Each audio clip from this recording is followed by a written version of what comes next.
Accumulated your grandfather, Mr. Warren Sheffield, has left you his entire estate, he repeated, shuffling through the papers before him. The property is located near Sugarloaf Mountain. But I barely knew him, Anna whispered, more to herself than to the lawyer. Her mind drifted to the handful of memories she had of her father's father, a quiet man with paint-stained hands who always seemed to be looking at something nobody else could see. Mr. Harrison adjusted his wire-rimmed glasses. Were you aware that your grandfather was an artist? Yes. I knew he painted. But we weren't close after my parents divorced. Anna's voice trailed off. The messy separation had left her with 3 grandfathers, her mom's father, her stepdad's father, and Warren Sheffield, who had become almost a stranger. He managed to make a modest living selling his paintings in the local art community. Mr. Harrison continued, nothing extraordinary in terms of fame, but he was respected among collectors in Maine. Anna felt tears welling up in her eyes. I should have visited him. I always meant to, but she brushed away a tear with the back of her hand. I didn't even know his address. Miss Parker. Mr. Harrison's voice softened slightly. You were his only remaining heir. Whatever your relationship was or wasn't, he chose to leave everything to you. Everything? Anna's voice cracked. What exactly does that mean? The lawyer pulled out a photograph from the file. There's a house. It's quite remote near Sugarloaf Mountain. The property has been in your family for generations. He slid the photo across the desk, an old 2-story farmhouse with weather-beaten shutters and a wraparound porch that had seen better days. Anna picked up the photo with trembling fingers. I don't understand. Why me? Why not someone else in the family? There is no one else, Miss Parker. You're it. Mr. Harrison began gathering the papers into a neat stack. The house is yours, along with everything in it. Your grandfather was quite explicit about this in his will. As Anna left the office, clutching the folder containing her inheritance papers, she couldn't help but think about all the missed opportunities. She'd always felt a vague curiosity about her artistic grandfather, but life and her parents' bitter divorce had gotten in the way. Now he was gone, and all she had was a house full of his belongings and a lifetime of questions that would never be answered. The spring air in Portland felt crisp against her face as she walked down the street, her mind spinning with possibilities. She had no idea that this inheritance would soon become her only refuge, or that the old house near Sugarloaf Mountain would hold secrets that would change her life forever. Thank you, Grandpa Warren. She whispered to the wind, clutching the folder closer to her chest. I just wish I'd known you better. 6 months before the inheritance changed everything, Anna's life had taken what she thought was a turn for the better. The high-end boutique where she worked, Coastal Elegance, sat in Portland's trendiest shopping district, its windows always artfully arranged with designer pieces that cost more than her monthly rent. Anna, could you help this gentleman? Her manager called one sunny Tuesday morning. He's looking for something special. That's when she first met Dean Morgan. Tall, impeccably dressed in a tailored suit with a smile that could melt ice, Dean carried himself with the easy confidence of old money. As Anna helped him select a gift for his sister, she couldn't help but notice how his eyes lingered on her. You have excellent taste, he said, leaning against the counter as she wrapped his purchase. Would you consider sharing more of it over dinner? That dinner led to another and another, until Anna found herself swept up in a whirlwind romance that seemed too good to be true. Dean took her to the finest restaurants, showered her with gifts, and made her feel like a princess. You shouldn't be working here, he said one evening, playing with her hair as they sat in his luxury apartment overlooking the harbor. A woman like you deserves better than folding clothes all day. But I like my job, Anna protested weakly. Dean's laugh was indulgent. Baby, when you're with me, you won't need to work. Just quit. Move in with me. Sell that tiny condo of yours, you won't need it anymore. And she did.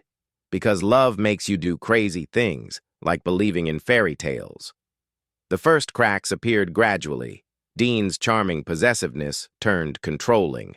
His suggestions became demands, but Anna was too in love, too invested to see the signs. Then came the morning she discovered she was pregnant. Her hands shook as she stared at the positive test, a mixture of fear and joy flooding her heart. She spent hours planning how to tell Dean, imagining his reaction, hoping he'd be happy. Pregnant? His face contorted with disgust when she finally told him. You've got to be kidding me. This isn't happening. But Dean, I thought. You thought wrong. He cut her off. Get rid of it. I'm not ready for kids, and I'm sure his hell not having them with some shop girl. Some shop girl? Anna felt like she'd been slapped. I quit my job for you. I sold my home. That was your choice, he said coldly. And now you have another choice to make. Either handle this problem, or handle yourself out of my apartment. 2 days later, Anna found herself in a dingy room in a shared house on the outskirts of Portland. Her few possessions and boxes around her. The cleaning service that hired her didn't ask questions about her situation, which was good because she couldn't bear to explain how thoroughly she'd been fooled. You're lucky to have this job, her new supervisor said, handing her a mop. Most places wouldn't hire someone in your condition. Anna just nodded, fighting back tears as she cleaned other people's messes, wondering how her own life had become such a disaster. Are you absolutely sure this is where you want to go, miss? The taxi driver peered at Anna through his rearview mirror, his weathered face creased with concern. The paved road had given way to gravel several miles back, and now even that was deteriorating into little more than a rutted trail. Anna double-checked the address on the document in her lap.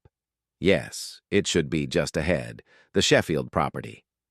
The taxi lurched over another pothole, eliciting a string of curses from the driver. This is your last chance to turn back. These roads are murder on my suspension. When Anna insisted on continuing, he shook his head and muttered something about city folks. The deeper they drove into the wilderness near Sugarloaf Mountain, the more Anna's confidence wavered. The scattered houses they passed looked mostly abandoned, their windows dark and shuttered. Finally, the taxi jerked to a halt. End of the line, lady. I'm not risking my car any further. Standing alone on the dirt road with her small bag, Anna watched the taxi's tail lights disappear around a bend. The spring air bit through her thin jacket. She hadn't dressed for mountain weather. You lost, dear? The voice startled her. An elderly woman bundled in a thick cardigan stood on a nearby porch. I'm looking for the Sheffield house, Anna replied. I'm Warren's granddaughter. Oh, old Warren's girl. The woman's face brightened. It's just up ahead. That big white place with the porch all around, though I use the term white loosely these days. As Anna approached the house, her heart sank. The once elegant building had fallen into serious disrepair.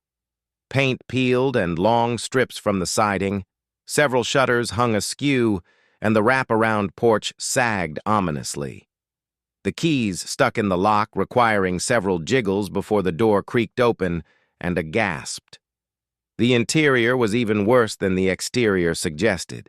Vandals had clearly paid visits. Floorboards had been torn up, walls bore graffiti, and broken furniture lay scattered everywhere like battlefield casualties. God, Grandpa, she whispered carefully, picking her way through the debris. What happened here? The elderly neighbor had followed her. It's been rough since Warren passed. We tried to keep an eye on things, but empty houses attract trouble. In what must have been the kitchen, cabinet doors dangled from broken hinges. Someone had pulled out all the drawers and dumped their contents across the floor. A noise from upstairs made Anna jump. Just the old place settling. Her newfound neighbor assured her. Warren was a good man. Spent most of his time painting up in that attic studio. Shame what they did to it. Anna glanced up at the highest windows, trying to imagine her grandfather at work there. Now the space was probably as ransacked as everything else. "Anyone still live out here year-round?" she asked. "Few of us old-timers, mostly summer people now when they come at all." The woman studied Anna's face. "You planning to sell?" Anna's hand drifted to her belly, still barely showing. "I honestly don't know." Standing alone in what was once a living room, she watched dust motes dance in a shaft of sunlight. Despite the devastation, she could sense the bones of something beautiful beneath the ruin.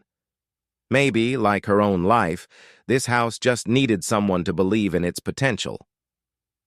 Desperation drove Anna back to the mountain house 2 months later. Her pregnancy was now impossible to hide, and Dean's vindictive influence had cost her the cleaning job. With nowhere else to go, she'd packed her meager belongings and taken another taxi up the winding road. This time, something felt different. As she approached the property, she noticed a man lurking near the overgrown hedges. He was tall, lean, dressed in work clothes that had seen better days. Her hand instinctively went to her belly, protective. "Can I help you?" she called out, trying to sound braver than she felt. The man straightened up, offering a disarming smile. "Actually, I was hoping to help you." His voice was surprisingly gentle. "Name's Jacob Fletcher. I've been looking for work in the area." Anna studied him wearily. His clothes were worn but clean, his manner respectful. Still, she'd learned the hard way about trusting strangers. "What kind of work? Anything really? Carpentry repairs?" He gestured at the house. Couldn't help but notice this place could use some attention. "I can't pay much," Anna said automatically. "Actually, I can barely pay at all right now." Jacob shrugged. "We can figure something out later. Right now, looks like you could use a hand getting settled." Against her better judgment, Anna found herself nodding. There was something trustworthy about his steady gaze, something solid about his presence. What Anna couldn't know was that Jacob carried his own secrets. In his pocket was a crumpled note with detailed instructions about an icon, a valuable religious painting that Warren Sheffield had supposedly hidden somewhere in the house. The men who'd hired Jacob had been very clear: find the icon, and his substantial debt would disappear. "Where should we start?" Jacob asked, following Anna into the house. "The kitchen, maybe? At least make it functional enough, too." She swayed suddenly, gripping the doorframe. Jacob's hand shot out to steady her. "Hey, careful there. When's the last time you ate?" Anna couldn't remember. The morning sickness had been brutal lately, and her funds were running desperately low. "Tell you what," Jacob said. "Let me run into town, grab some supplies. We can't work on empty stomachs." An hour later, they sat on the front porch steps, sharing sandwiches while Jacob outlined his repair plans. As he talked about shoring up the porch and replacing broken windows, Anna felt something she hadn't experienced in months: hope. "Why are you really helping me?" she asked suddenly. Jacob paused mid-bite, guilt flickering across his face. But looking at Anna, young, pregnant, and so clearly alone, he couldn't bring himself to reveal his true mission. Not yet. "Everyone needs help sometimes," he said finally. "I know I have." As the sun set behind Sugarloaf Mountain, casting long shadows across the overgrown yard, neither Anna nor Jacob could have predicted how their lives would intertwine, or how the secrets they both harbored would eventually come to light. Over the next few weeks, the old Sheffield house slowly came back to life. Jacob proved to be as skilled as he'd claimed, replacing broken floorboards, fixing cabinets, and sealing leaky windows. Anna followed behind with paint and polish, transforming chaos into something resembling a home. "You're good at this," Anna remarked one afternoon, watching Jacob repair a broken porch railing. "Where'd you learn?" "Here and there," he replied, carefully avoiding her eyes. "My life's been complicated." They'd fallen into an easy routine. Jacob arrived early each morning, tools in hand, and worked until sunset. Sometimes they'd share lunch on the porch, trading stories about their lives, though both were careful to leave certain chapters untold. The crash of a car door outside shattered their peaceful afternoon. "Well, well," a harsh voice called. "Look what we found." Two men in expensive suits that couldn't quite hide their thuggish nature strode up the front walk. Anna saw Jacob's face go pale. "Fletcher," the taller man sneered, "getting awful cozy here instead of doing your job." "What's going on?" Anna asked, her hand instinctively moving to protect her growing belly. "Nothing." Jacob stepped between her and the men. "They were just leaving, like hell we are." The shorter man cracked his knuckles. "You had one job, Fletcher. Find the icon. Instead, you're playing house with the old man's granddaughter." Anna's eyes widened. "Icon? What icon?" "Don't play dumb, sweetheart," the tall one growled. "Your grandfather stole our property. We hired this loser to find it, but clearly he's forgotten our arrangement." "I haven't forgotten anything." Jacob's voice was steel. "There's nothing here. I've looked everywhere while doing repairs." The first punch caught Jacob by surprise, sending him stumbling backward. Anna screamed, grabbing a garden rake from against the wall. "Get off my property!" she shouted. "I'm calling the police!" The men hesitated, clearly not having expected such resistance. The taller one pointed at Jacob, who was wiping blood from his lip. "This isn't over, Fletcher. You still owe us. And you," he turned to Anna, "better hope you find that icon before we lose our patience." After they roared away in their black sedan, Anna rounded on Jacob. "Tell me the truth. All of it." Looking into her eyes, Jacob knew he couldn't lie anymore. Not to her. Not now. "Your grandfather was restoring an icon for them, a valuable religious painting they'd stolen. But he discovered its true origin and refused to return it. They think he hid it here somewhere before he died." Anna sank onto the porch steps, her mind reeling. "So you were just here to search for it? All this time?" Jacob sat beside her, not quite touching. "At first, yes. I owed the money, made some stupid mistakes. They offered to clear my debt if I found the icon." He turned to face her fully. "But Anna, these past weeks, they've meant more to me than any debt. You've meant more." As the sun set behind Sugarloaf Mountain, Anna looked at the man beside her and realized she had a choice to make. The familiar roar of a luxury car engine made Anna freeze at her kitchen window. She'd know that silver BMW anywhere. Dean had found her. "What's he doing here?" Jacob appeared beside her, his voice tense. After the confrontation with the art thieves last week, they'd both been on edge. Dean emerged from his car looking exactly as Anna remembered. Expensive suit, perfectly styled hair, and that smile that once made her weak in the knees, but now turned her stomach. "Anna, darling," he called out, as if the past months had never happened. "Aren't you going to invite me in?" "Stay here," Jacob muttered, stepping onto the porch. "Mr. Morgan, I presume." Dean's smile didn't waver. "And you are? Someone who knows what kind of man you are?" Jacob's voice was ice. "Leave." "Anna," Dean called past him. "We need to talk. I may have been hasty before about everything." She stepped onto the porch, one hand protectively over her now visible pregnancy. "There's nothing to talk about, Dean. Don't be difficult, sweetheart.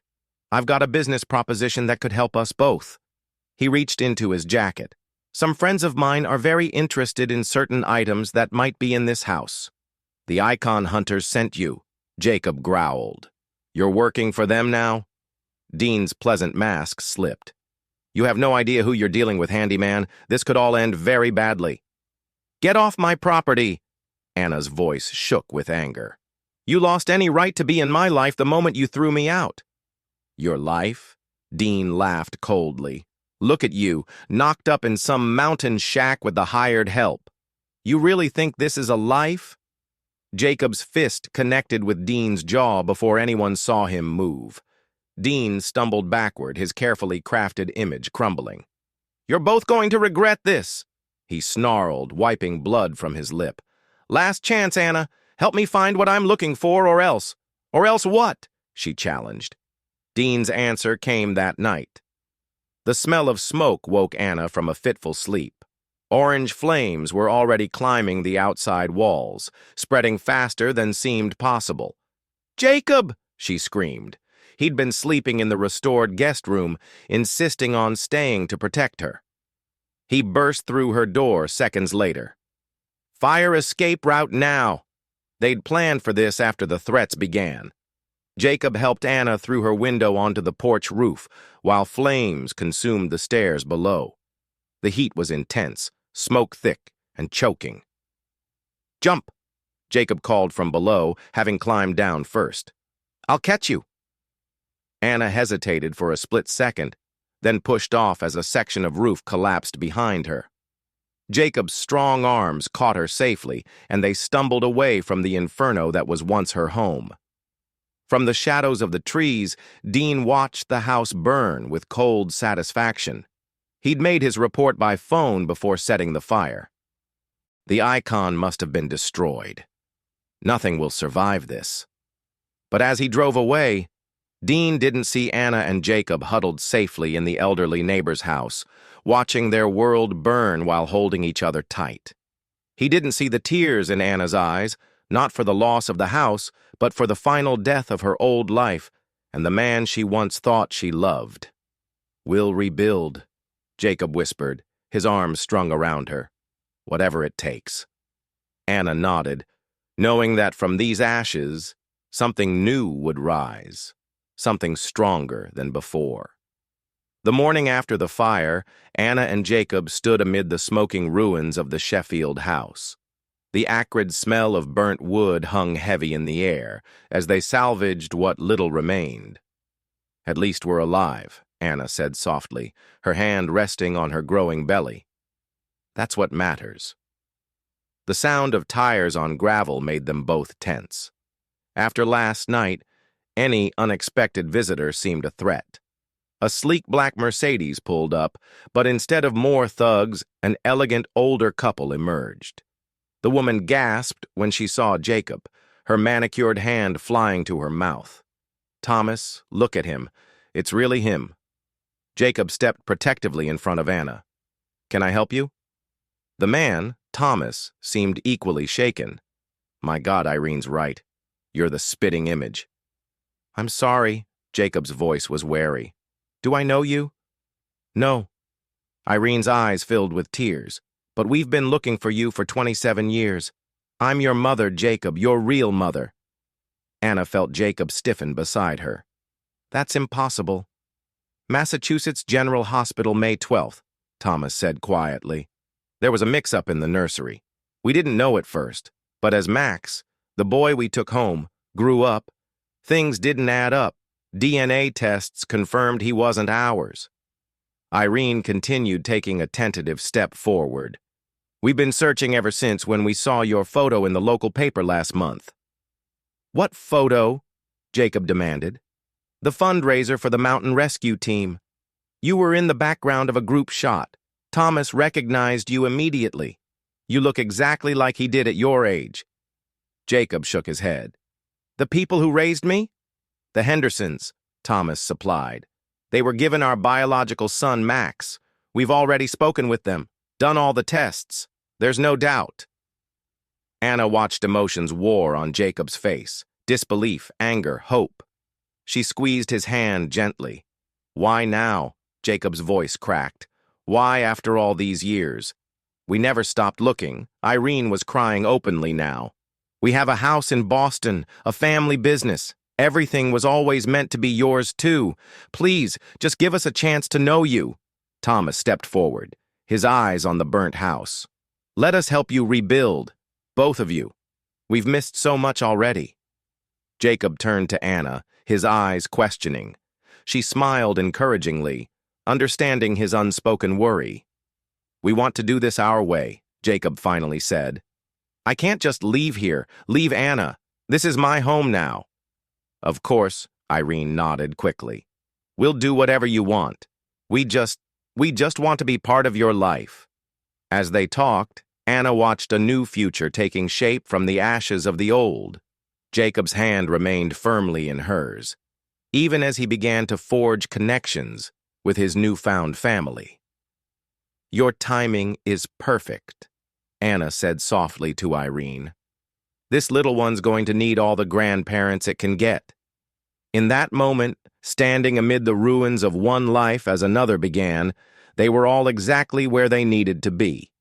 Construction crews swarmed the Sheffield property like busy ants, transforming the burned ruins into something new. Thomas and Irene had insisted on hiring the best contractors in Maine, though Jacob still supervised every detail of the rebuild. "The foundation's solid," the foreman called out one morning. "Your grandfather knew how to build this. We can work with this." Anna watched from a lawn chair, her pregnancy now in its final months. Jacob had barely left her side since his biological parents' appearance determined to build their future together. "Hey, careful there," a worker suddenly shouted. "There's some kind of old well under these boards." Jacob rushed over to investigate. "The cover's rotting. We should seal it properly before someone falls in." As the workers cleared the debris, something caught his eye. "There's a rope down there, and something's attached to it." The crew gathered around as Jacob carefully pulled up an old bucket, sealed tight with tar and wax. "This was hidden deliberately," he said, examining the crude waterproofing. Anna's heart raced. "Open it." Inside, wrapped in oilcloth and perfectly preserved, was an ornate religious icon. The gold leaf details still gleamed, the sacred image untouched by time or damp. "Grandpa Warren," Anna whispered. "He protected it all along." "This is it, isn't it?" Jacob asked quietly, what they were looking for. Anna nodded, tears in her eyes. He could have sold it, made himself rich. Instead, he hid it to return it someday. Then let's finish what he started. The next day, they drove to Portland's oldest Orthodox church.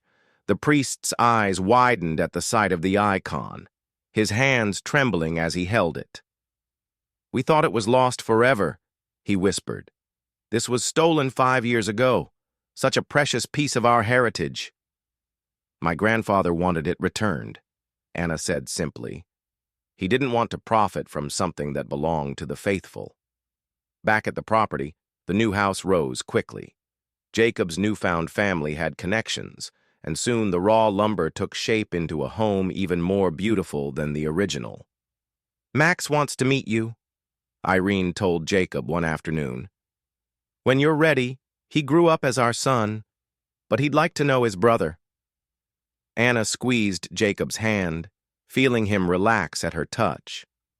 The past months had taught them both that family could be found in unexpected places.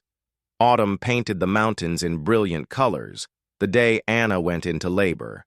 Their bedroom in the newly finished house became a sanctuary, as she delivered not one baby, but 2, a boy and a girl, both with their father's dark hair and their mother's determined spirit. Standing at the window later, twins sleeping nearby, Anna and Jacob watched the sunset paint Sugarloaf Mountain in shades of gold. "Think we made your grandfather proud?" Jacob asked softly. Anna smiled, remembering the hidden icon, the house risen from ashes, and the family they'd built from broken pieces of the past. "I know we did," she whispered. "He gave us everything we needed to find our way home."